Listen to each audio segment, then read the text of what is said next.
Pour cette vidéo, quel animal vais-je pouvoir bien être? Vous voulez que je sois un singe? D'accord, on va essayer ça. Attendez. Un petit pouce bleu pour mon imitation magnifique. Yo la famille, c'est Dazen, alias le singe du game.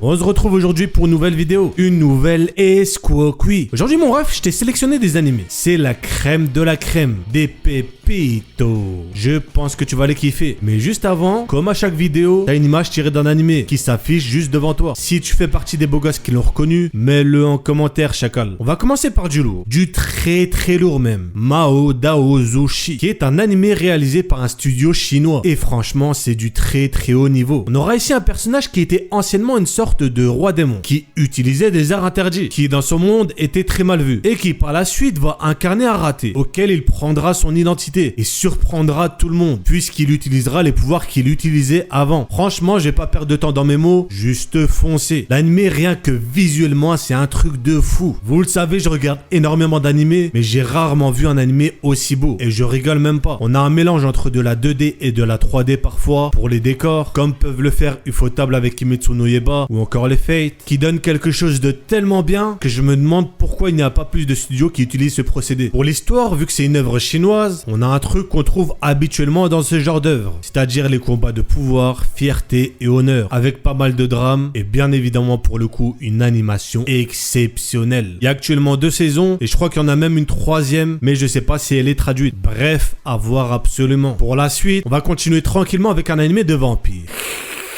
Oh, c'était un peu gênant, j'avoue. Tsuki to Leika, qui est un animé adapté d'un novel japonais. Ce monde prendra place 10 ans après une grosse guerre, qui a fait que le monde est divisé en 2 gros royaumes. Et ces 2 puissances sont en compétition pour la conquête de l'espace. Je sais que tu t'attendais pas à ça, mais pourtant il y a zéro vanne. C'est pour ça que le premier ministre d'une des 2 puissances va créer une ville isolée du nom de Leika 44, où les différents habitants vont être en compétition pour être titulaires dans cette lutte de pouvoir. Et nous on suivra un personnage qui est un candidat remplaçant. Du coup, c'est un animé de vampire cosmonaute. Franchement, de ce que j'ai vu, l'animé est super. Déjà, on a une originalité qu'on trouve très rarement dans un animé, surtout de nos jours. Et en plus de ça, je trouve que le style est très réussi. Et je pense que vous aurez fait les liens. L'animé s'inspire de faits historiques, qui sont la course à l'espace qu'il y a eu entre les États-Unis et l'URSS à l'époque. L'animation est super propre et tu t'attaches vraiment au personnage. Donc honnêtement, je ne peux que vous le conseiller. Regardez-moi cette dinguerie. Pour moi, c'est un des meilleurs animés de cette saison. On va maintenant passer à Idan no Aria, où le héros est un lycéen banal, du nom de Toyama Kinji. Et un jour, on va faire une overdose de lycéen banal, on va rien comprendre. Mais notre lycéen banal n'est en fait pas aussi banal qu'il n'y paraît, car il possède une particularité très spéciale. Son corps possède la capacité de passer en super mode lorsque certaines conditions sont remplies. C'est un harem et un ecchi, donc pour les conditions, t'auras deviné toi-même, t'as l'habitude. Et un jour, il va rencontrer Aria Kanzaki, qui elle est aussi une lycéenne. Et du coup, c'est à partir de là que, on va dire que sa vie va pas mal changer. Pour les chara-design, c'est un style un peu mi-ancien, mi-moderne. Je pense que ça pourra trouver son public. Et même si c'est un harem, l'histoire est bien linéaire, avec des belles petites scènes et une histoire assez intéressante. Donc globalement, c'est sûr que c'est rien de nouveau, mais l'anime a son petit style, sa petite patte, avec pour couronner le tout, pas mal d'action, histoire de pas t'ennuyer. Là, pour terminer, on va passer à un anime que j'ai vraiment ultra kiffé, et je vais t'expliquer pourquoi. Under the Dogs. Ici, notre histoire nous amènera 5 ans après des attaques terroristes qui ont fait annuler les JO de Tokyo. On suivra dans cette histoire Anna Togetsu, qui est une élève ordinaire de 17 ans. Jusqu'à là, tout est normal. Bon, à part pour l'attaque terroriste. Mais notre lycéenne n'est en fait pas si ordinaire que ça, car elle appartient à une unité spéciale dirigée par l'ONU. Et notre étudiante sera donc en mission vers le lycée public qu'elle va intégrer. Et sa cible n'est nul autre que Shunichi Nanase, qui est un garçon de sa classe. Mais un petit imprévu va arriver, qui va faire que tout va partir en vrille. En cacahuète, mon ref.